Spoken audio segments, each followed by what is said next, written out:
Hello, everyone. Welcome back to Just Another Esports podcast. Once again, you're joined by me, your host, Nicholas Shady Bacon, and my co host, Mr. Kevin Hubris. Week 2 of Stage 2 just ended, and we had a variety of insane upsets. Group B is looking to be absolutely the group of death, I guess, Yeah. going into this major in just 2 more weeks' time, I do believe. It's happening around mid of April, but still got a little ways. We still got week 3 before that.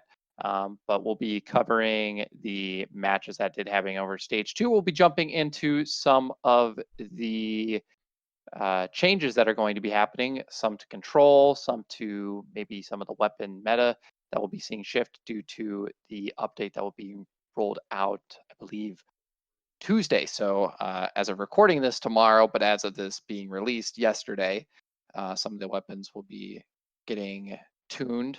And so that can Yeah. definitely change some things.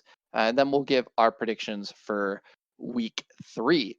But jumping right into week 2, we started off with a correct prediction. You were, I believe, 50% on the week. I was 40% on the week. So unfortunately, you move a little bit further ahead of me in our What can I say? prediction challenge, so to say. But yeah, so it was Paris versus Dallas. Dallas pulled out the 3-1 victory over the Paris Legion.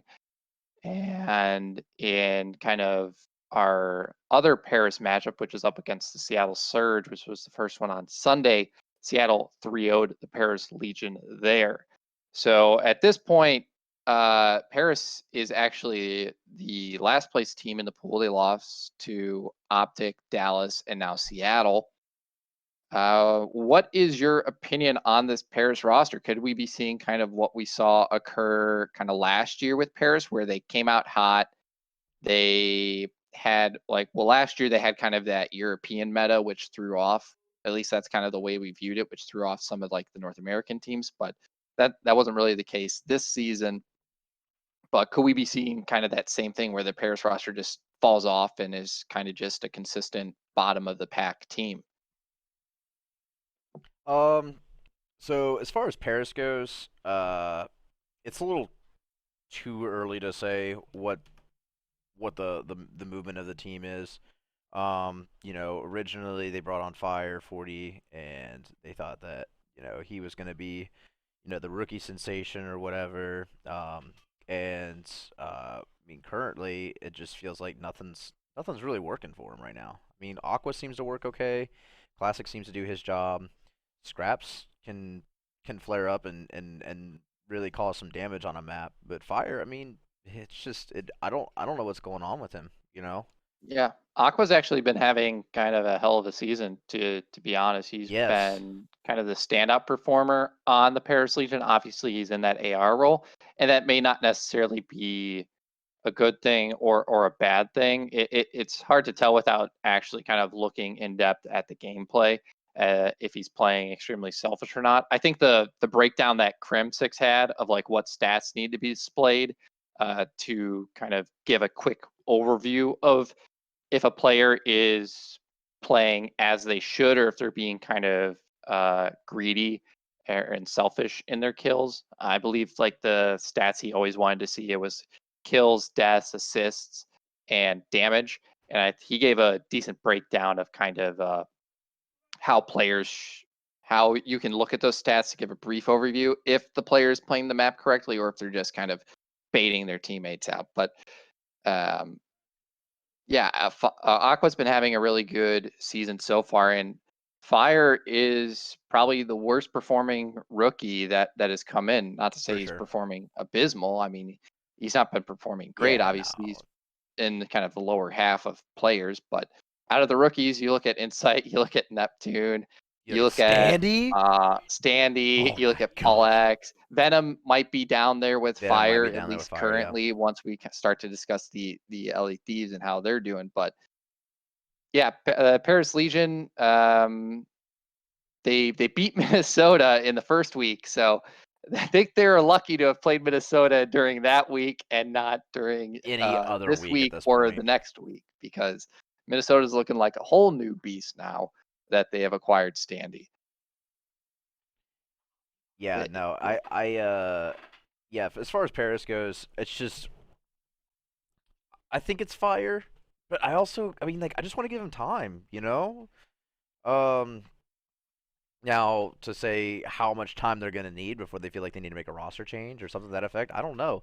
But the meta's about to shape up again. You know, we're about to see the meta change drastically here in the next week. With already a 74U nerf, already an XM4 nerf, already a QBZ nerf. AK-47, I believe, is getting a nerf. Krig is getting a buff, slight buff, and Milano is getting a huge buff. Yeah, So Milano is getting a lot of, and I believe it was Classic who was actually using the Milano in a scrim against Optic Gaming last weekend. Was something interesting that was brought up. So who knows? I'm glad. I would love a Milano. Fuck the MP5. I hate that gun. I would much rather see Milano be a main stand in the meta over that thing. But what I will we'll have say to see. though is with with the Milano, the buffs that they have for it currently make it so if people were to run the MP5, it would go right underneath Milano's nose and it would just shred. So if the meta does still have the Krig in it and the Milano in it, you can bet that the MP5 is going to be a part of it because the time to kill is still insane on it. I mean, the MP5 was, I mean, like literally fractions away from being a comp gun. It's almost as competitive as the 74U. And it's a close range nightmare. I mean, I just hate turning a corner and all of a sudden I just get, you know, blasted by an MP5. Yeah, So which is kind of that's like fine. That's kind of what an SMG is supposed to exactly, be. you know, if you can maybe like the meta turns into like, you know, you got a Krig, you've got a guy who uses like the Krig or the Milano, you got a guy who's like a dedicated Milano or MP5, and then you got a dedicated MP5. Then I mean Yeah.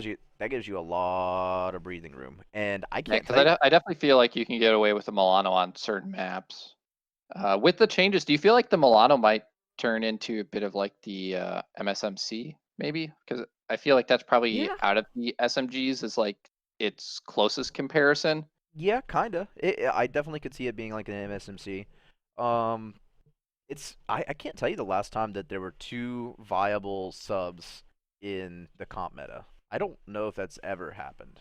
Two viable ARs happens quite a bit, Yeah, but two I would say viable the subs? last time it probably happened was BO2.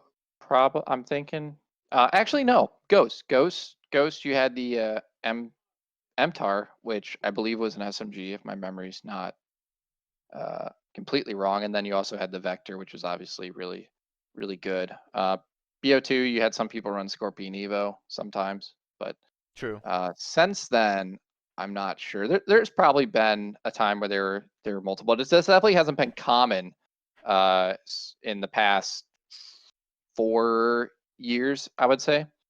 So it'd definitely be a breath of fresh air, I think, to see two viable SMGs in the meta would definitely be pretty interesting to see what people run. I think it would definitely be map dependent, which would be really nice. You get a little bit of variety.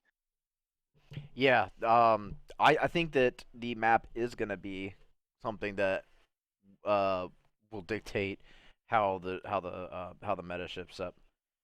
Because I mean it already does. You know, some maps you run three subs and one AR. Some maps you run three ARs and a sub. Yeah, it And could then also be hill dependent, yep, I totally think, hill too. dependent as well. And in search to destroy, I mean that traditional logic kind of goes out the window. It's you know kind of play dependent at that point.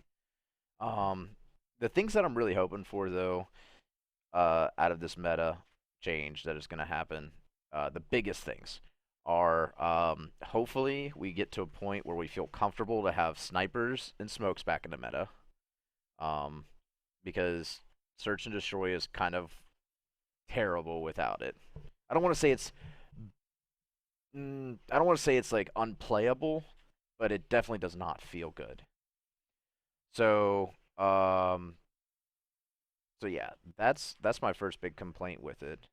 My Yeah, do you second, know what's keeping smokes out? Because I mean, on the flank, it there's seems like Zuma was confused as to why. Because to his knowledge, like every issue with the smoke has been fixed.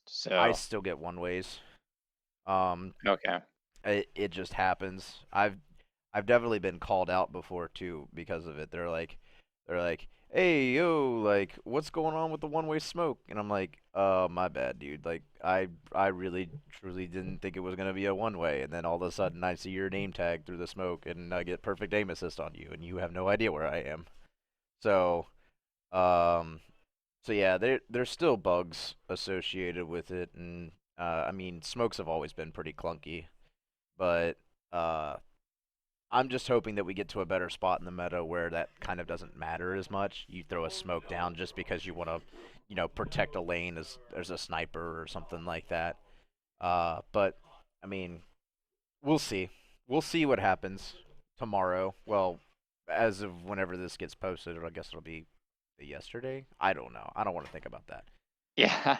And I did manage to find the tweet from Crimsix. So lots of damage, but no assists equals no trades, which means your teammates were positioned to trade you out. You were making over aggressive plays, or you just were not placing yourself in positions to allow your teammates to trade you out. Uh, High KD but low damage means you were baiting your teammates, and then in Crimsix's eyes, lots of assists with a high kill to death ratio means perfect gameplay. So that can be your kind of general indicator of how a player that is playing good, if they're playing correctly as well. Since obviously you can have players that are playing like bad and you don't really need to like look at the stuff, but if a such as like Octane kind of last season, who is vastly, at least in the KD column, looking a lot better than the rest of his teammates, this was something that you could take a look at, certainly, to kind of take a quick look at if he is bringing the most benefit to his team with his high kill to death ratio that he Right. did have. But I feel like we've talked a lot about some other topics. We haven't really talked too much about the Dallas Paris. We did talk, I think, quite a lot about Paris. We haven't talked too much about Dallas, but we'll have another time to talk about Dallas when we get to their Minnesota Minnesota, yeah. matchup. But that I'd was a rather talk win then for about Dallas too. Dallas. Yeah, so that was a win for Dallas. We move on to our second matchup of Thursday, which was Minnesota versus Chicago. We both got this wrong. We said it was going to go Chicago's way 3-1. And that was definitely not the case. This was the worst series I think I have ever seen out of an Optic Gaming roster. They got absolutely mollywopped. It was a 3-0 in favor of the Minnesota Rocker. They dismantled them in raid hardpoint. They beat them out in raid control, and then they beat them on raid or raid S&D, and then they beat them on raid control, Yeah, it which was raid, raid, Optic raid. was undefeated on raid control prior to that. Yeah, isn't that Uh, wild? That's actually yeah, probably Optic's best map, and they just got absolutely obliterated by yep, Standy. I don't think there was. I mean, yeah, there was other players on Minnesota's team, and they were doing things. But in all seriousness, I mean, Standy dropped a 1-5-2 on Optic. Like yeah. that just you The don't have that.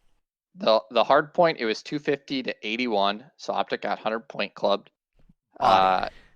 Dashy went 7 and 18 in Yeah. that hard point.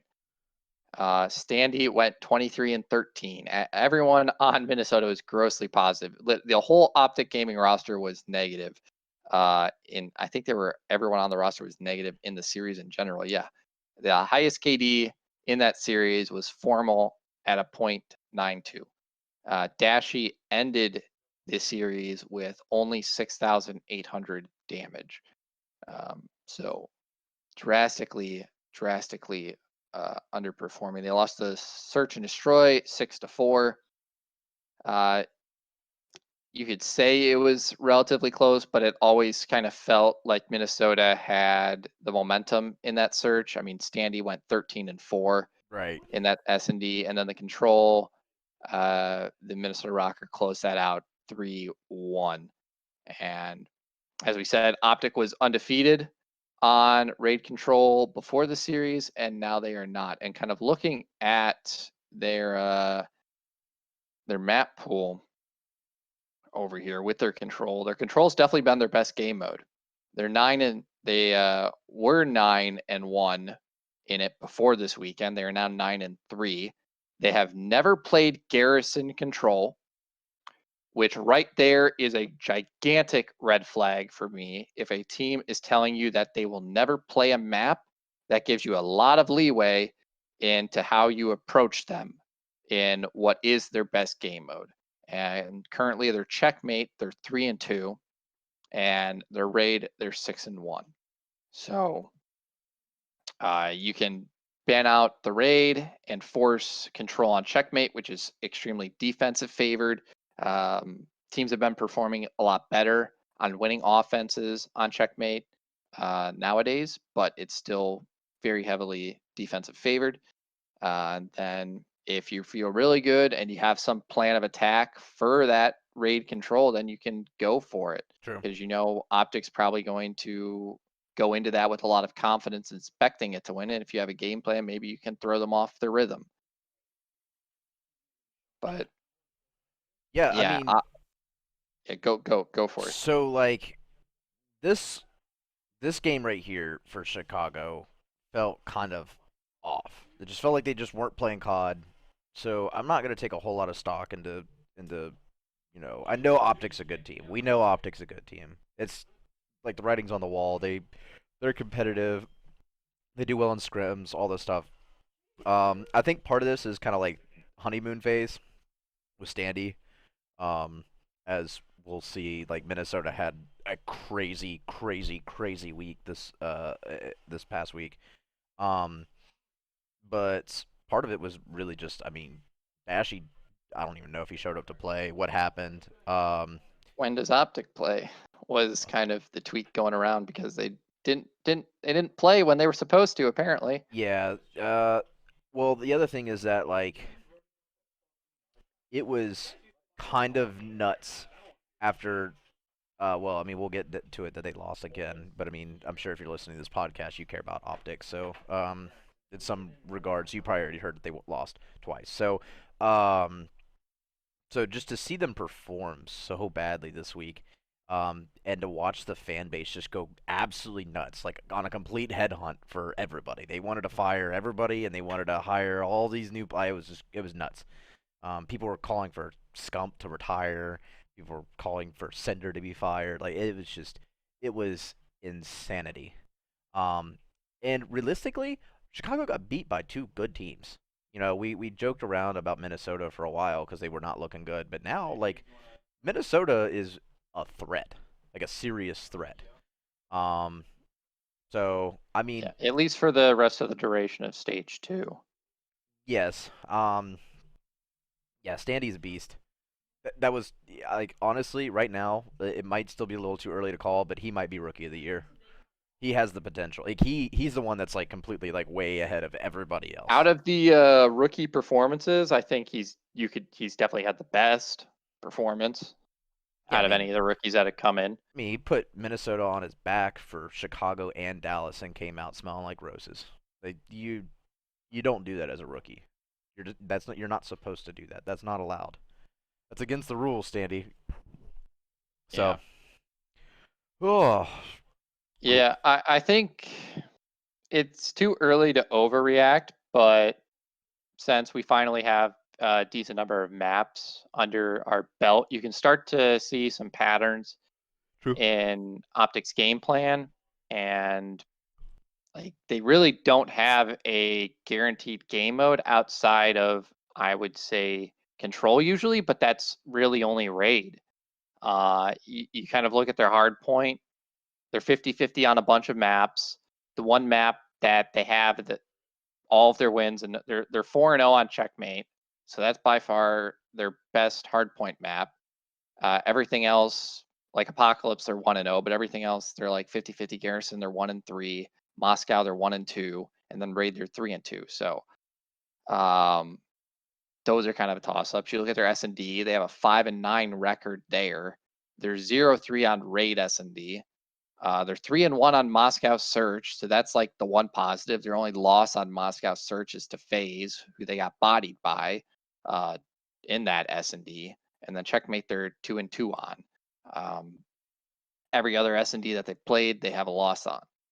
And then Control, they're 50-50 on Checkmate now. They're 3-2, so relatively 50-50. And Right. then Raid, they're 6-1. So they have two maps that you can just easily ban, and then you take a team that's been dominant so far, not dominant, but performing extremely well so far, and you really bring them down to kind of a middle of the pack team with just your vetoes.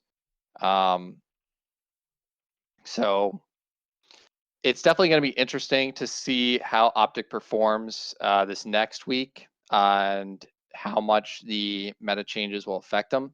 And I definitely think the kind of crucifixion that the fans were giving Optic were definitely undeserved. But they definitely have a lot to work on, and that is a certainty, since like they were just not playing good Call of Duty this entire weekend. True. And anyone with a pair of eyes could see that. But that was our last Thursday matchup. On to Friday. Our Friday matchup, we saw London Royal Ravens take on the LA Thieves, and London beat them 3-1 in this matchup. Both you and me thought that LA Thieves would take it in a game 5. However, that was not the case. London came out the Paul X versus Venom storyline, since they were both on that Wester. Westar Yep. team. And Paul X showed that, at least with his team, he is the better performer. I don't really know too much to say. I'm going to bring up some of the stat lines from that match so we can maybe talk So over some of those. But do you have anything you want to bring up while I'm doing that? what I will say is that Thieves picking up Venom helped nothing. It helped nothing as far as their respawns go. Like, Temp was doing absolutely fine, and they bring in Venom, and I feel like nothing really changed. Their respawn looks terrible. Their respawn might be among the worst in the whole league. Their search is still fine, but like Temp wasn't a huge part of that. Neither was Venom, really. I mean, yes, they're there. They're playing their roles. They're doing what they got to do on the map. But I mean, at the end of the day, you still got the inconsistencies in your rosters that are just. I mean, it's just it's just a shit show, honestly, right now for the Thieves. I don't know what the problem is, but this week did not help me feel any better about the LA Thieves. And it's unfortunate because they just picked up Venom, they dropped Temp, who I personally believe was a perfectly fine player. He's probably the best player in challengers right now. Um, and and now look at it. So they go 0-2 for the week. They lose a new London team, which should have been a win in my eyes. They lose to FaZe, and it was pretty brutal how badly they lost to FaZe. So it's just, I mean, they're back to the drawing board again, Nick. In my eyes, they're back. Like, they got to figure it out. Now what? So Yeah, it's definitely bleak for the LA Thieves. The roster change, both you and me were skeptical about it. I think we still are skeptical about it. for sure, It was definitely not anything to do with talent. I think it was more so to do with they didn't want Temp at the start of the season. Things weren't going their way. So obviously they're going to kick the guy out that they didn't realistically want. yeah, they didn't feel the vibes Um, or whatever. So yeah. yeah, So it's just there's just a mess going on over there, and I think the best way that they can salvage this season is to just make as much content as possible, so that way they can make some money as the hoodie org they are. So you don't think they're going to be able to turn it around? right now the LA Thieves look like a 10 through 12th place team don't even make playoffs. Yeah. That I'm I would probably agree with that. What's their standing in their pool, do you know? Oh, they got to be I can down at the bring up the bottom. Here, standing. let me just pull it up real I quick. believe they are. I don't think they've won a series. Have they? They're 1-1. Who did they beat? Oh, they beat Toronto. Actually, they're not 1-1. They're 1-2. 1 and 2, But yeah. they beat Toronto. So I guess they still have a chance of making top 3, but it's going to be a massive upward battle. And their group is honestly the easier of the two, at least so far that we are believing.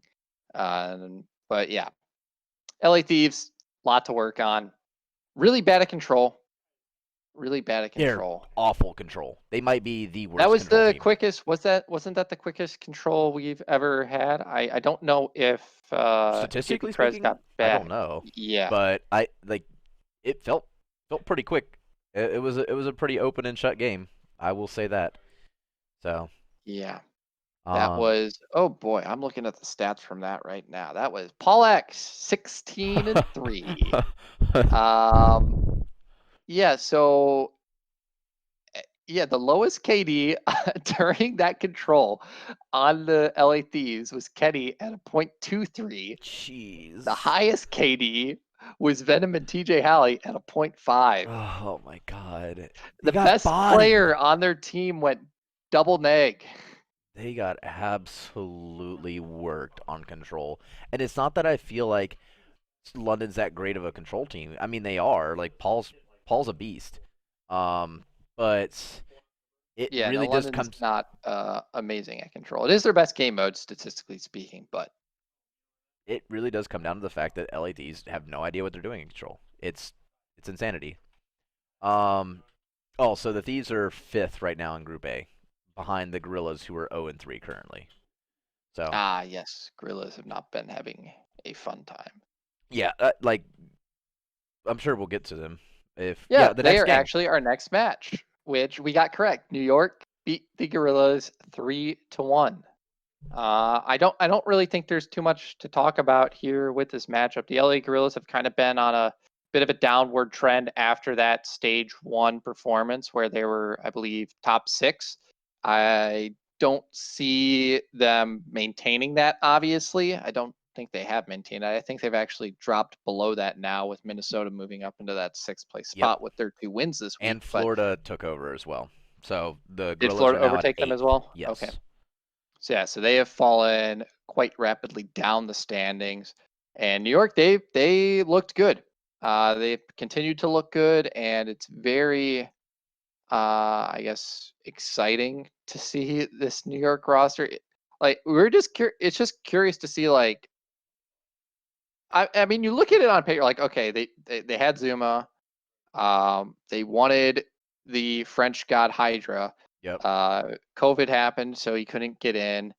Zuma retired, so they brought in Dimacon. They have ASIM, I and thought the Mac season was was like over. underperforming. Mac was underperforming at the start of the season. Then you have Clayster here, and it's like start of the season. You're like, is this team going to be okay? Are they going to be able to do well? And like time and time again, Clayster's just proven that his what is it called? He's just built different. I mean, at the end of the day, like Clayster probably makes Hastro like regret the decision to drop him over Crim6 whenever 4v4 got announced. Um, every day Clayster plays, Hashter's got to think at the back of his mind like, "Fuck, dude, did I drop the wrong guy?" Like, Clay's a beast, and he's arguably the best AR in the game right now, if not just undisputedly the best AR in the game. And there's just so much that he brings to the table. I mean, first, I don't know what best they are in the game, but I he's definitely I couldn't I good. couldn't name a better one, honestly. I'm looking through all the rosters right now. I couldn't think of a single person. Arcides. No, I would put Arcides below Clayster. Arcides is a good AR. I There's a lot mean, of really good ARs in the league. Clayster is performing to the level that he needs within his team, and I think Arcides is doing the same. Like, can you expect Arcides to be the best AR in the league when he has Celium, Sip, and Abizi? Well, that's what I'm saying. Like, you've got a lot to go for as Arcides, or if you're in Arcides position, like you've got a lot for you going for you. Clayster doesn't, and yet their able to be one of the top 3 teams in the league based on points. That should just say it all right there. There's not, rookie of the year, MVP simp on Sublighter's team. There's not, Abizi, who, I mean, I don't even have to talk about him or Celium. Like, they're both absolute monsters at this game, and Call of Duty in general. Disgusting last year, and FaZe is absurd this year, right? New York doesn't have any of that. New York has DiamondCon, rookie, um, Asim, who is when he's on, he's on. He's great, and He was you gotta on let him. this He's series. definitely If on you're this looking at series. the stats at all, He was he did really good this series. yeah, the QBZ was really nice for Asim. He was doing really well.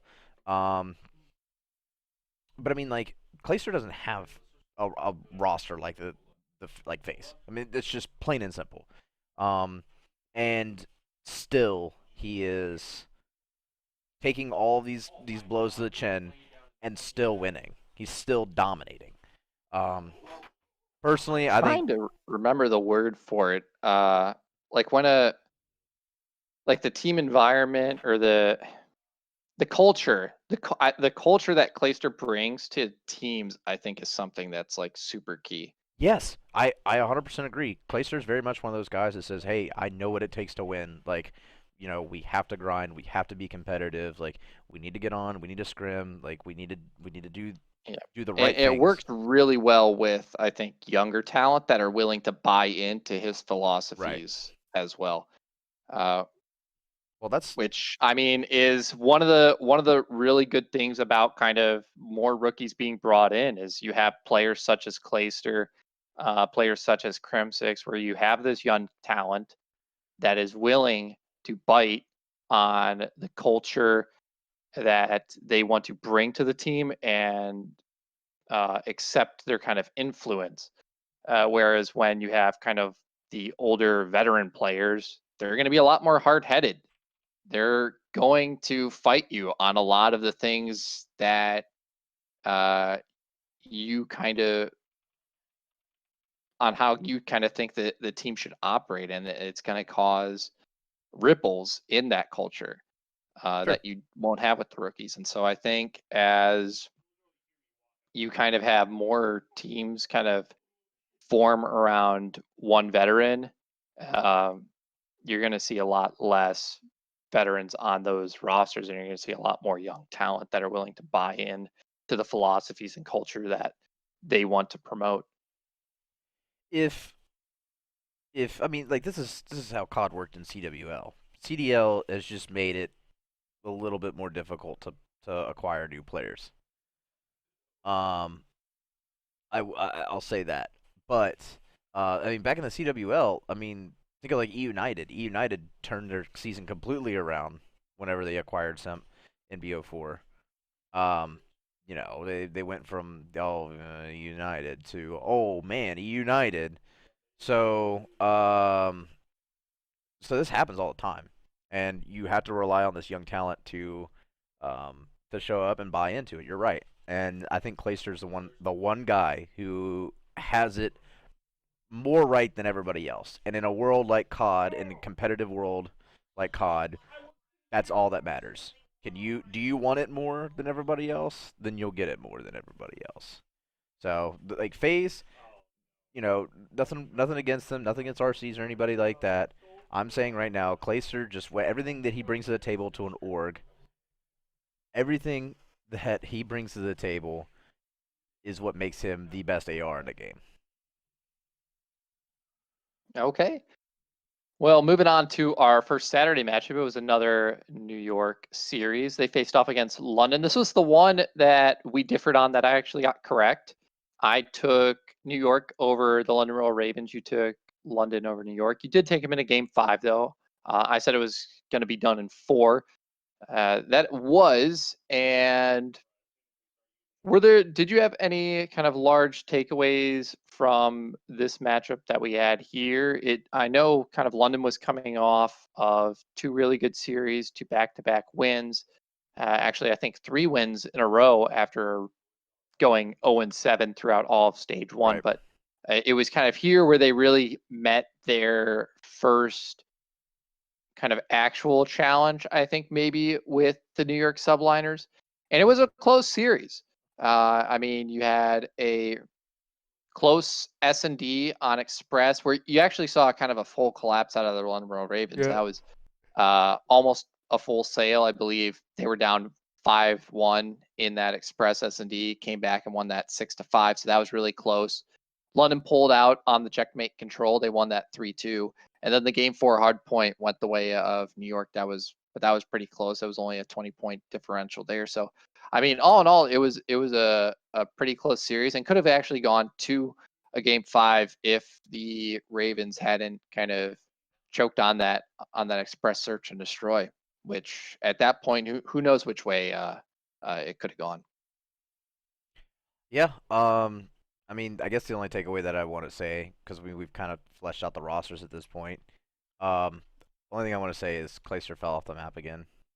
So I believe that's was it? I don't know if it was actually his 500th time or if they just wanted to say that it was they just wanted to with say that it, plaque. but like it. I mean, it was. I'm pretty sure that somebody found the video of him doing it in BO2, but it was on raid control. It was he was top bedroom, and then he was like edging his way out, and then just took the plunge. and, and and like I mean everybody made a big deal about it because the meme and everything is really funny. Yeah, But that's that that's is the a only thing I wanted to say. statistic though that I want them to track. I want them to track the number of times players have fallen off the map because I know League of Legends they do something with it like, oh, this is their 500th game in the LCS, or this is their 1000th kill, or this is their 1000th win, or Right. something, like just stats along those lines. And I think that would actually be a relatively interesting thing to kind of have in the CDL is um, deaths from falling off the map would definitely be a good one. Suicides through like nades or whatever. Um, kills obviously you could do in wins. But I think the first two would definitely be some pretty funny stats to keep track of. But moving on to our second Saturday matchup, it was Atlanta versus the LA Thieves. And this was a complete blowout. Atlanta won the first hard point. I believe it was 450 to 220, or 225, I believe was the final score after 2 map resets, finally being able to play it all the way out. Um, and yeah, this is realistically right now. There was a poll on Twitter. It was, how many teams do you think have a chance, excuse me, of winning? I don't know if it was just the stage 2 major or if it was champs, but it was like there are like 5 teams, there's 4 teams, 6 Mm, teams, or 3 or less. yeah. And I think you could realistically turn that into, there's just one team that I think can win champs. And right now it's Atlanta FaZe. It's a drastically one-sided matchup with them against any roster currently. It's just a one-horse race, in my opinion, For at right this now, point. yeah, absolutely. And that was kind of the story last year, right? I mean, FaZe were really really dominant. Like, I mean, all They season. were, but you had contention, I think, throughout last season that you haven't seen yet this season. I mean, last season you had the Mutineers where they won 3 in a row. Yep. You had Dallas that won. I believe they had won like 2. They won like 3 over the course of like the season. Right. And I mean, FaZe was making it to a bunch of finals, but they weren't picking up a ton of wins in those finals. I think they ended up coming away with like 2 or 3 victories in grand finals at the tournaments last season. Um, but like this season, obviously we only have the majors. We have a lot less tournaments, so to say. But they haven't lost a match yet. Like they haven't lost a series. They're, I believe, 12-0 match record right now. Yeah. And there is no blatant weakness in kind of their map pools or any of their game modes. So Right now, yeah, they look like a complete team. But what I will say is, last year they looked really really solid. They looked like almost a complete team. They were pretty dominant, and they kind of choked during champs. I'll say they choked. I mean, yeah, it was grand finals and everything, but I mean, Dallas literally like bent them over and had their way. Um, and at the end of the day, in online COD, I mean, any team can beat any team any given Sunday. So it's nice that Atlanta has been able to just do what they do. Um, but I really do think that um, that they're not unbeatable, and I don't think that they're like so far out of the way that like people can't figure it out over the, like as the season progresses. Are they a really good team? Yeah, like I said, I mean I don't have to like beat my chest on it anymore. But I'm sure that you voted for three or less teams that have a chance to win champs this year. Um, I I actually went with five. I went with five teams that could potentially win champs this year. So I'm I'm a little bit more optimistic for the league, personally. Yeah. I mean, if you removed Atlanta from the mix, I would say yes. Realistically, there are probably 5 teams that could win. You look at Optic, obviously, I believe they'll come back and they'll be able to fix their Yeah, mistakes. they'll You be look at fine. Dallas, you look at New York, you look at Minnesota if they can keep it up. You look Dallas at themselves, Florida Florida. if they can fix their That's inconsistencies. about Maybe it, you're though. looking at Seattle too now that they're starting to perform better. They're 2-1, I believe, in their group. And so, yeah, if you remove FaZe, I definitely could see that. But like right now, who like it's still early into the season. Obviously, this is only stage 2. We're not even halfway done Right. with the season before we even get to champs yet. So, still a lot of Call of Duty to be played. But my God, FaZe is on a roll, and for their benefit, we hope they don't stop. Which with the I guess their new and improved culture with RCs coming in, it doesn't sound like they're gonna stop. No, But they're pretty beastie right now. It's kind of yeah, scary. moving on to our last Saturday game, it was LAG versus Toronto. Both you and I had LAG taking it over the Toronto Ultra. However, it went the way of the Ultra. They took it 3-1 or 3-2, my bad, in the end. It went all the way to game 5. And in that game 5, Toronto kind of had their way with LAG. I believe it was like a 6-1, 6-0 Yeah, on search and destroy. So that could wasn't very all well that be. close at the end, but That it could was very definitely well a be competitive just season like outside that match outside of that. But yeah, you were saying. Sorry. that could very well be just road like um not getting enough reps in on Express for LAG. You know, like Express is a new map along with Apocalypse. Um, that game felt kind of weird. Like I didn't see Toronto Yeah, come in I and mean, it's embody them like that for interesting no reason. because you look at LAG, they're the veteran squad. Hmm. All these players have been playing in the pro scene since BO2 at least. I Wasn't mean, like that. Apathy Assault, Silly, all of them have been pros. They've been pros during BO2 up till now. And then you look on the side of the Ultra, Insight, Cami, and Kleenex. I don't even know if they were playing COD competitively during BO2. Vance maybe being the only one. So like I don't know how much of an excuse that obviously with new guns the game changes a bit. But and LAG they also have their academy team for them to play S&D against. So I Yeah, think that's true. also something to consider. So it was Raid Control or Raid S&D that they lost 6-0. Oh, They was actually it? won the Express search, but Huh. either way, it was still a BO2 map, Right. Yeah, and they still lost that in the end. I mean, honestly, I picked LAG over Toronto for the meme because, no Zenny, no Winnie. But, I mean, no Winnie, Insight's been doing really well. no Zenny, some Winnie. I Yeah, think, no, I think, Insight's definitely been performing incredibly well on this roster. oh, yeah. Um, he's been performing better than Zinni has. We'll have to see if him within the team helps them in ways that maybe Zinni couldn't offer.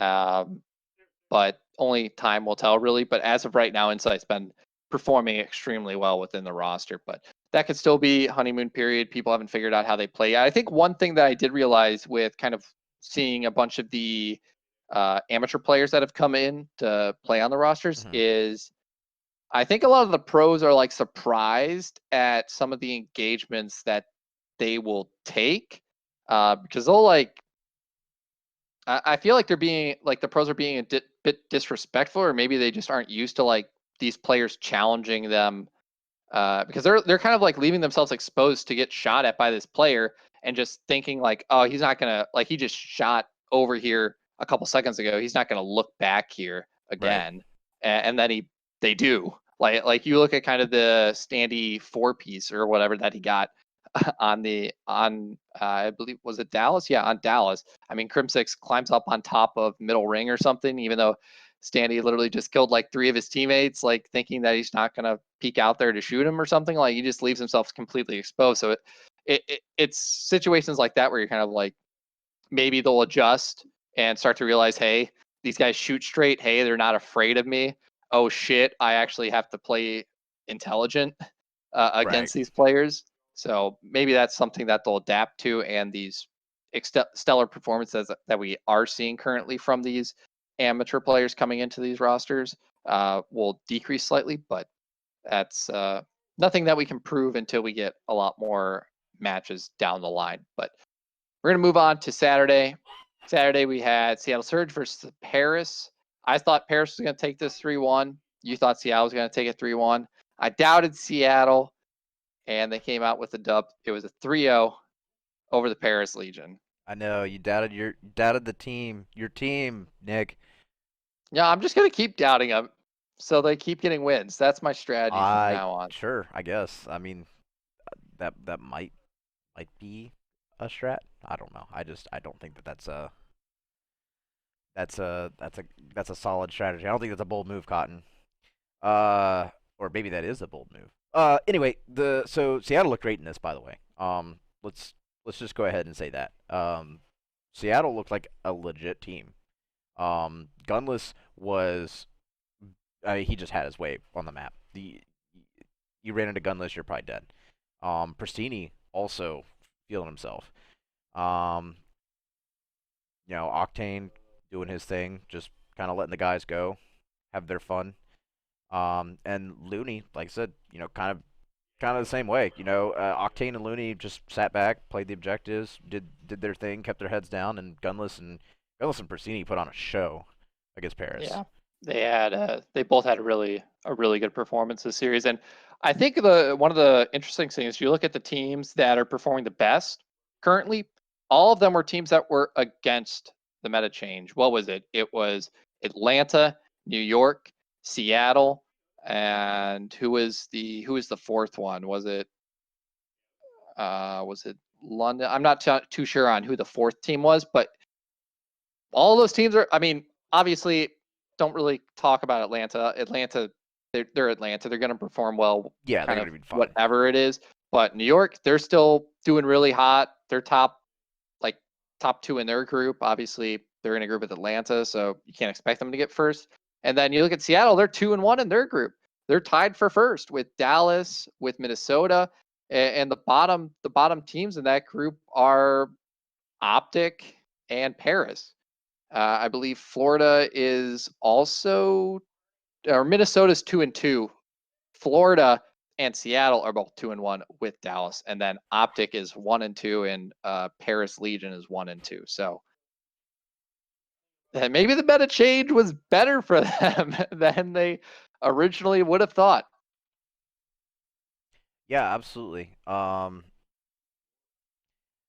Uh, like I said, it's still Paris, and we were already talking about the idea that Paris might be needing to make a roster change here soon. But past that, um, I mean, I don't know. I'm willing to err on the side of caution that Seattle has figured it out and Paris, was just the unlucky victim. But we'll see. It's one Yeah, game. it could have also just been Seattle had a really hot hand this game, They definitely but felt good. They definitely yeah, it looked great. yeah So it it did. I mean, when you have Pristini performing really well, that's when this roster is going to perform. And so, like as I think we said during one of the first podcasts of the season, the word I think I used to classify, I can't remember the exact word. It was a good word. Did we not write Uh, those down? we did Did we write them down? I we can't remember didn't? the exact word. It was like fulcrum or something, or oh no, what was it? Oh my gosh. But it was based around Pristini. Like Pristini was the key for this roster. If he was able to come into his role as a Slayer, then they would excel, and that is what happened in this matchup. But going into the one after this, it was Dallas versus Minnesota. We both thought Dallas was going to take this, but Minnesota, it's been a bit of Dallas's kryptonite this season. Dallas has only lost to two teams, Minnesota and Atlanta FaZe. And once again, this goes all the way to a game 5, and Minnesota won it how they did the first time around. They won game 2, 3, and 5 up against the Dallas Empire. And I think one of the most shocking things with the Dallas Empire this season is how average they have been in search and destroy. It has been probably their weakest game mode if you're comparing it to kind of their Yeah. hard point and their control, which when you look at the kind of the players on that roster and how good they were at it last season, that is definitely a bit of a shocker.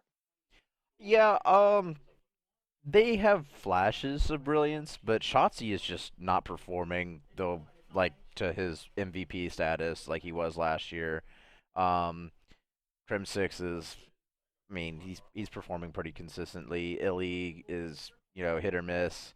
Hook is the only like really consistent like driving force for the team, Yeah, and I think the biggest weakness right now is just how poorly, or I guess not poorly, but Illy's been underperforming drastically in true. search and destroy, and I think that's kind of what's leading to a lot of these Dallas Empire losses, at least up against the Minnesota Rocker, because I mean none of them are really doing too poorly in the hard points. I would say the controls, obviously, I think they aren't the best control team, but they're not the worst control team. It's really kind of the search and destroy, and where Illy was such a strong S&D player for them in the prior season, and then he hasn't really been able to transfer the kind of unit that he was on the map in S&D last season to this new season on Cold War. And so I think that's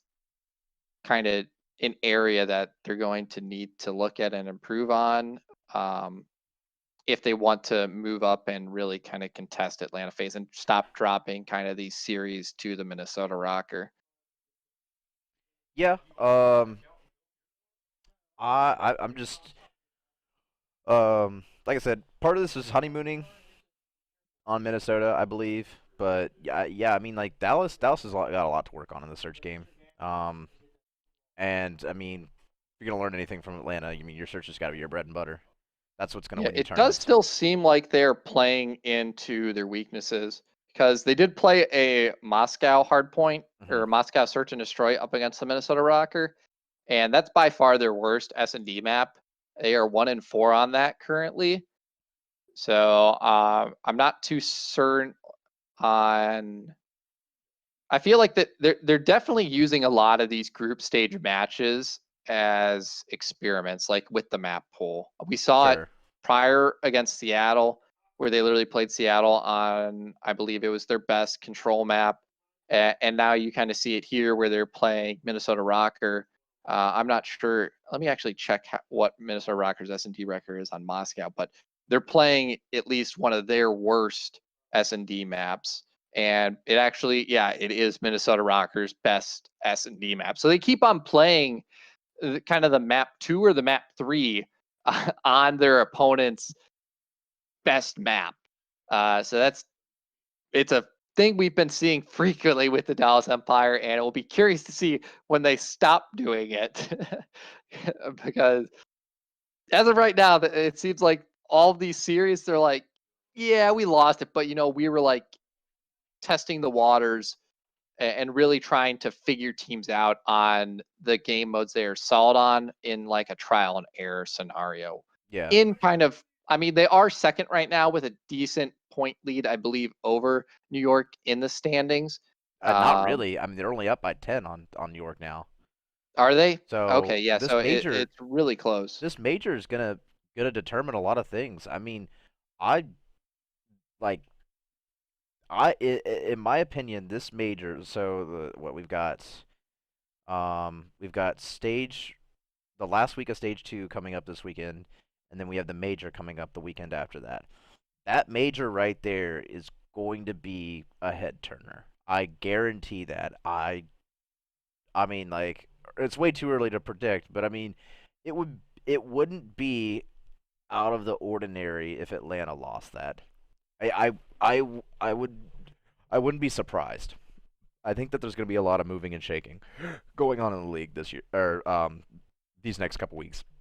Damn, I would be extremely surprised. The only way I see Atlanta not winning that is if they lose in one of their best of fives because they're not losing a best of nine. I would bet $100 that they would not lose a best of nine against any team in the league. Um, hmm. Oh yeah, I guess I always forget that that's a best of 9. With no advantage.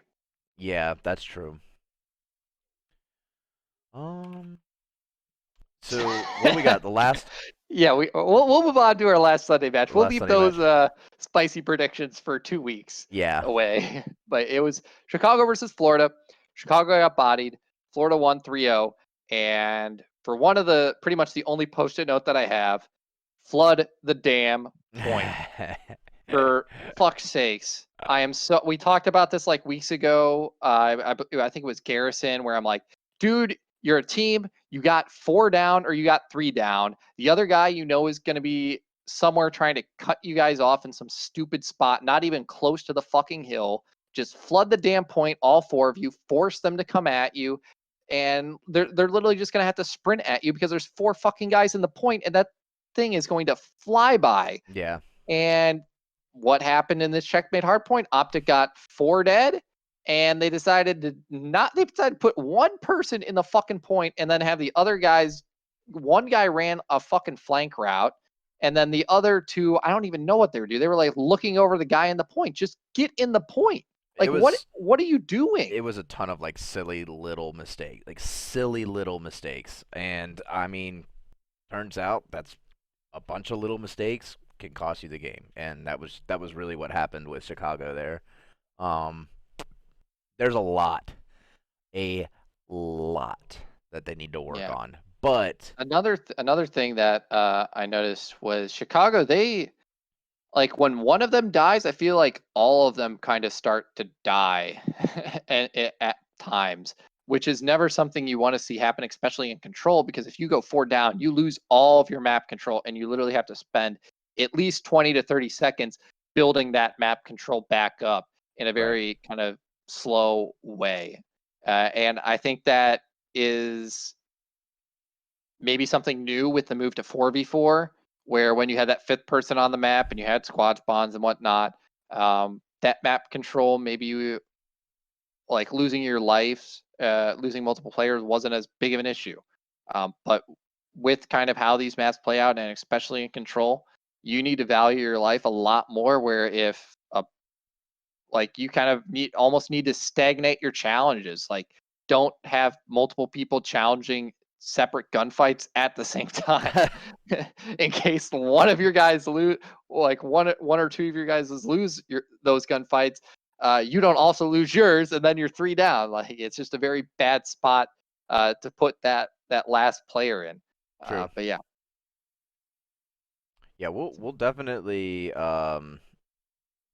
see a new optic come this week. I really just think it was an off week for him. I'm willing to put that out there and have that belief of the optic guys just based on the season that they've had so far. Yeah, they better hope so. Otherwise, they are going to be in the middle of the pack in the standings after this stage is done and dusted. And it's been quite a while since we've had a mediocre optic. Hey, what did I I what would did I say say my word was for optic? Do you remember? it wasn't mediocre. It was content. They're focused on content right now. That's their focus, and it's painfully obvious. There's so much content right now coming out of them. Uh, podcasts galore. They're making 3 or 4 videos out of a single podcast. They have They're so many they podcasts. have and like people keep eating it up, and YouTube keeps paying them, and none of them are really complaining about it right now. But championships are not won on podcasts. Championships are won on In the lab. work in the lab, scrimming, getting your time in, put the reps in, all that fun stuff. I told you though at the beginning of the season, Optic was going to be focusing on content and not on rings. Um, and I mean, here's the smoking gun. They get beat out by Minnesota. They get beat out by Florida, and this next week though it'll be different. They'll retighten up. It'll be less podcasts, less screwing around, more. All right, let's get back to scrimming. Like we have stuff to work on. So, um, I really do think that um, you know this week kind of a fluke for Optic, but I mean happens. It's a Yeah. regular season. Happens. So before we go into our rapid fire predictions, we're going to briefly touch on some of the patch notes that are coming out. We have improved visibility while firing an ADS on the Krig 6. I'm surprised no one's made any Crim 6 references with that. Whenever I hear people say Krig 6 during the broadcast, I always think they're saying Crim 6. So I hope people just start abbreviating that to Krig. I think everybody Uh, says Craig. some people have been saying Krig 6. That's probably Miles or something. And it's really throwing Weirdo. me off. The FAR has been, its ballistic speed's been increased by 12.8%, so that'll be interesting to see how that affects that gun, Negligent. since I know some people want to see that come back into the meta. Groza, don't really care Yep. since that's a DLC weapon, aren't going to see that. And then you have some complete tuning pass on muzzle and underbarrel attachments that affect recoil on assault rifles. So a lot of changes to the recoil on assault rifles will definitely be interesting to see. Overall, I think this is probably the SMGs got touched a lot, and the AK-74U got nerfed. Yep. They reduced the accuracy with prolonged rate of fire, so long range engagements, and engagements where you're kind of just laying down the trigger are going to be a bit harder now. And they reduced the bullet speed on it quite significantly, 23.4%. I believe it was the fastest ballistic SMG. Yes. So that is definitely, so pretty much ballistic speed is how fast the bullets travel in the air. And so the lesser of that, the more they're like a projectile and less they're like hit scan, which the pros really want them to be like hit scan. So could definitely be seeing some SMG changes.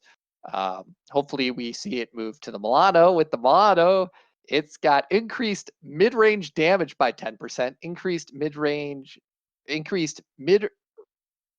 damage range by 33%, Right.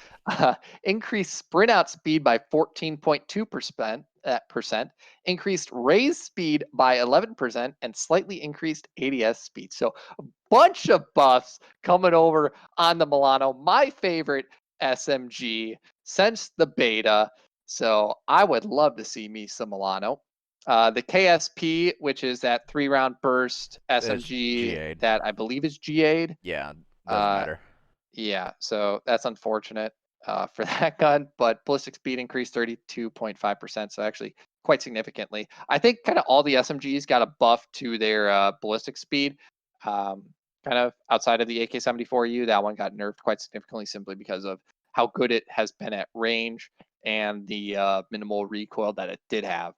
Um, Nerfs to the LC10, so hopefully you guys will stop seeing a lot of that in league play. And then the Mac 10 got some updates to its recoil pattern. So some changes. There's probably more to some of the other weapons. These were the ones that were highlighted in CDL Intel, obviously because they included AR and SMG changes. Because the pros only like to use weapons from those classes because they're lame.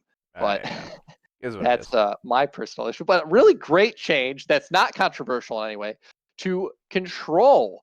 And this is not one that you'll be seeing in pubs. You might be seeing it come to the league play playlist I down the hope so. line. But Currently, it's just a rule change that's been added to custom games.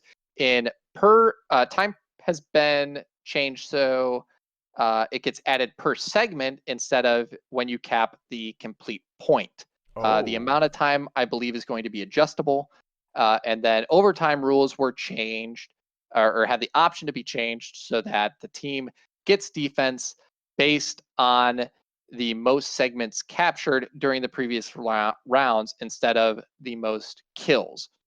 And So both of those are fantastic changes. Like so what that means for those listening at home, the segment captures for extra time means that you can flip flop between points more easily, and it's going to be a lot harder to just hold down a lane and defend. So all the control maps basically just got fixed on that alone. And then you add on top of it that, like, if you don't want to attack on offense, okay, well, that's fine. If you want to just go for kills and you think that's what's going to win you that defense at the end, well, that's out of place, because that was wrong anyway. You don't want to, like, discourage people from getting in engagements and trying to win them. You want to, make sure people are getting into smart engagements and trading out and doing all the right things, playing COD the right way. So both of these fixes to control are perfect. I love both of them, and hopefully it does a lot for the competition.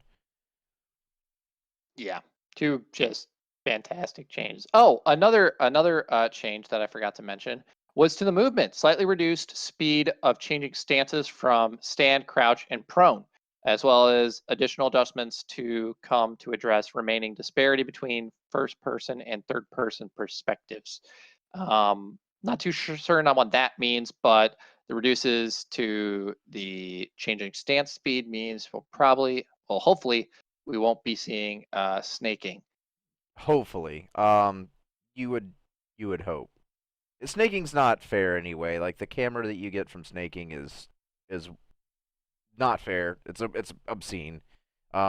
You give them, like, the absolute smallest part of your head to hit while you have, like, full FOV on them. Like, it's not fair. It's just flatly not fair.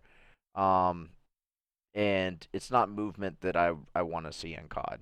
I'm fine with slide canceling. I'm fine with, the shouldering and all the other things that we do for movement. That's part of the game. But, like, snaking, no, that has no place. It's Yeah, not fun. it's an abusive mechanic Sure. to yeah, it's something that the developers don't intend to be in the game, but it's something that's difficult to fix simply because they want the game to still feel fluid. And so you don't want to make people like have to wait a second to go prone and then stand back up. Yeah, well, I mean, what they were doing was they were laying prone, and then as they hit prone, they would go into a sprint, and that right there gave you the most wicked camera of all time to abuse. So hopefully they get rid of that. Honestly, they could have just made it so you can't sprint out of a prone. Like, that would have fixed it. Like, you had to be back to standing or crouching to sprint again. Yeah, So I can't speak on it too much. I don't have fancy movement, so I don't know all the ways to abuse mechanics. Nick's a burger walker. Got it. Yeah, no. I am now. Unabashedly. Skill-based matchmaking, they look at your movement, so I will walk around like a burger all day so I don't have to get the crack-headed scuffed boys in my lobbies. Or Battle Beaver. Ugh. Yeah, or whatever There's modified actually a ton of controller you modified want. controllers nowadays. It's way too common and I hate it. I've seen Power A, new brand, makes a Xbox Elite controller for $80, with paddles and all that stuff. So great budget build for anybody who's looking to get into that. Don't spread. We Um, don't need any more of these degenerates with their modified controllers coming in. False. We need more degenerates No, with we these no, we modified don't. I don't controllers. want them. I Get them out I of know you here. don't, but the It's the awful. competitive scene in this podcast rely You're not allowed to on run these degenerates. macros in a PC shooter. Why are you allowed to use a modified gaming Oh my controller God! They put the in buttons on the a back, Nick, so console? their Like, thumbs don't leave the joysticks. That's all it is. Don't get too crazy about it. And they put trigger stops on them. So, like, call a spade a spade. It's not. We're not running macros. We're not making it so you program it so one button aims and shoots and kills somebody. It's hey, by the way, it's kind of annoying to take your thumbs off the sticks. Hey, So by the way, let me just hit this button on the back of my controller that you don't have because you to didn't spend $200 to on it. jump, Yeah, which gives you a oh my run claw, god, run dude, claw, it's so annoying. run claw. It's it's the same thing. Yeah, at least then I feel at least that I'm not getting joked by someone that just has more money than I do. eighty All right, dollars, well, Power we'll A. leave this discussion for when we get Josh on because I have this conversation with Josh every time I see his stupid fucking Oh face. my gosh. Yeah, Let's get into these rapid fire predictions rapid and end this fire. podcast already. Let's go. All right, Dallas versus Florida. Giving it to Dallas. I'm saying 3-2. You're saying 3-1. Both going with Dallas in the end. Open and shut. Opening, yeah. Seattle versus Chicago. I'm gonna say it's a 3-2 as well. I'm getting it to Chicago in the end. Yep. You're saying 3-1 Chicago. Like I Done said, and dusted done there. and dusted. Open and shut. London versus Toronto. This should be a pretty good one. I'm gonna Yes. say, yeah, 3-2. I'm gonna give it to London. I'm gonna agree with you there. Knows any, no Um, any. no, this should be a really good series though. Yes. Here, the London versus Toronto one. Oh, for That's sure. definitely one to keep your eye on. The next one though, you can probably just turn off the stream for the night after that London Toronto matchup because it's going to be Atlanta FaZe versus LAG. So I guess maybe unless you want to see an absolute stomping after a really competitive series, then maybe leave it on. But yeah, well, both me and you in agreement here. It Hot. should probably be a 3-0. Hot 3-0. Yeah. Moving on to Saturday, we have Paris versus Florida, and this is one where, oddly enough, I feel like Paris could take it just for whatever weird reason. So I'm actually going to give it to Paris. It's stupid of me to give it to Paris, but I either can go down in the predictions or I can go up in the predictions. So I'm giving it to Paris 3-2 over Florida. You're going Florida 3-1. That's definitely the more logical prediction, I would say, though. For sure. Hey, Our Florida's next, been one to like choke too. Like they can be yes, inconsistent. Caesar's guys can go super negative, and all of a sudden Paris feels like they've got a chance. So, I mean, I'm like, if you pick Paris right there, I mean, it's a good gamble in my opinion. yeah. We actually have a lot of really good matchups in Group B this weekend. Since it's a bunch of it's just really interesting because you have a bunch of teams that are 2-1, and then you have Minnesota at 2-2. But the next one that we have is Seattle versus Minnesota.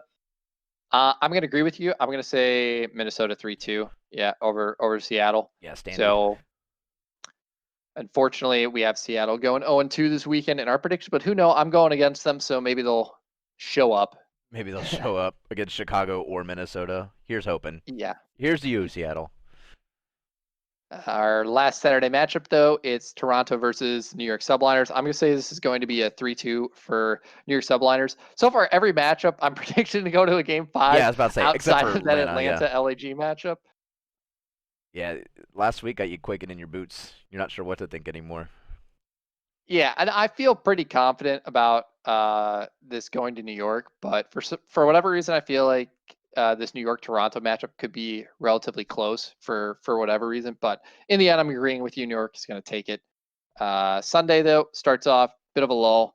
It's going to be Atlanta versus London Royal Ravens. I'm going to say 3-1 Atlanta. Probably a 3-0 like you are predicting, but either way, bit of a boring matchup, but a bit of a fun matchup to kick it off with, since it's always fun to see teams get rolled over. Sunday, second matchup, LA Thieves versus LAG.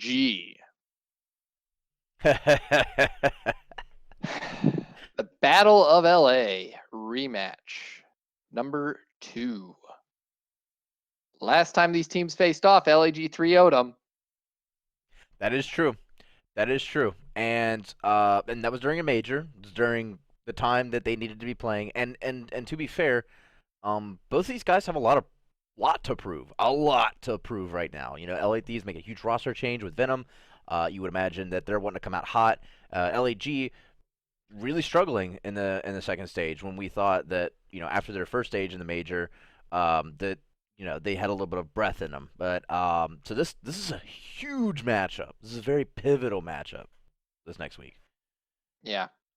This matchup means, I think, a lot for these two teams to give them confidence that they aren't ass. You have LAG, which has the fundamentals, but maybe not the talent, and then you have LAT, which should have the talent, but severely lacks the fundamentals. So right now, it's kind of a battle of not really ideologies, but what each team lacks. True. And it'll be very interesting to see which one comes out on top. Yeah, I think I think, LAG brings a very consistent game. So, yeah, and it really comes up to LA it Thieves to is make big another plays. week for LAT with Venom. Like they did not have a lot of time to practice with Venom. They had like Right. 2-3 days And he's to good. practice with him, and now they've had 2 league matches and 4 more days of practice going into this one. So we definitely could see a much different LA Thieves this week compared to last week. This one's really difficult for me, Yeah. No kidding. but I think in the end, I am going to have to go with LAG. I'm gonna Dang. I'm gonna say 3-2. Hey, it's a tough one. I've been giving LA Thieves the benefit of the doubt this entire season. Maybe I've been a little biased because I like the Thieves brand, and Right. even though like last season I was super negative on them, so I don't know what the change is. They still have JCap, even if he's not playing, he's still there Yeah, he's still there with all the doing hot takes. doing whatever the fuck he wants with the Oak Boys. Yeah. Um, Mud Dog and a yeah, Mabel. Yep. yeah, I think it's time for me to start being super critical on LA Thieves. Join me in the dark side of shitting on TJ Haley every single week. Yeah, so LAG 3-2 in the end. Moving on to Sunday's last matchup. It would have been a banger, could still be a banger, but looking a little less likely after last week. We have the Yeah. Dallas Empire versus Chicago Optic or Optic Chicago. You're saying Dallas is going to take it 3-1. I'm finding it pretty hard to disagree with that. Yeah. So I am. Oh no. I'm going Chicago 3-2 down. 3-2. Over Dallas. I will say though that if Chicago were to win, it would be on a search and destroy. Chicago search looks fine. Like Envoy's a beast. Um, It he definitely hasn't looked good though. I mean, they're 5-9, and they really only have one map that they like.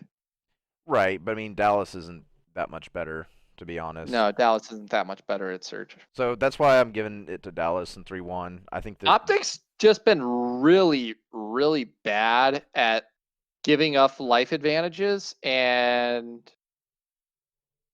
kind of their offensive plays. I think true. they're statistically one of the worst, if not the worst, offensive S&D team in the league. Uh, and that's you need both of your offensive and defensive plays to be solid. Otherwise, you're going to find it a lot harder to win S&Ds when you switch between offense and defense each round. Right. So we'll see. We'll see at the end of the day. I think that Dallas has got it, but it's just Yeah, I mean, anything can happen. both of my predictions where I went the other way, I honestly agree with you that I think Florida will beat Paris, even though I said Paris will win. Right. And I think Dallas will beat Chicago, even though I said Chicago will win.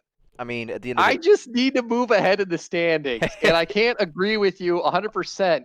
Otherwise, what is the point of our predictions? that's true. So, Well, I went 50% last week, so I mean, I'm losing my touch too. I'm I'm not I'm not we're doing still so better hot. than me, man. I went I 40%. I uh need a dub, dude. You go back week 1, stage 1, you were 70%. You were looking hot. can we get a Week 2, week 3, we both went 80%. We were feeling we good. were feeling good. The major, well, we'll not talk about the Yeah, we major. won't talk about the majors. Week 1, stage 2, we both go 50%. Week 2, stage 2, I go 40%, you go 50. What the fuck is going on? It's so bad. Hey, these rooks Everything changed just up hit the the league. fan. The roster changes. They just threw everything into chaos. True. I'm here for it though.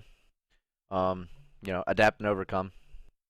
Yeah, but that will round out our rapid fire predictions for week 3 of stage 2. That will be happening tomorrow, which is a Thursday. That I think is going to round it out for this episode. I hope you all enjoyed it.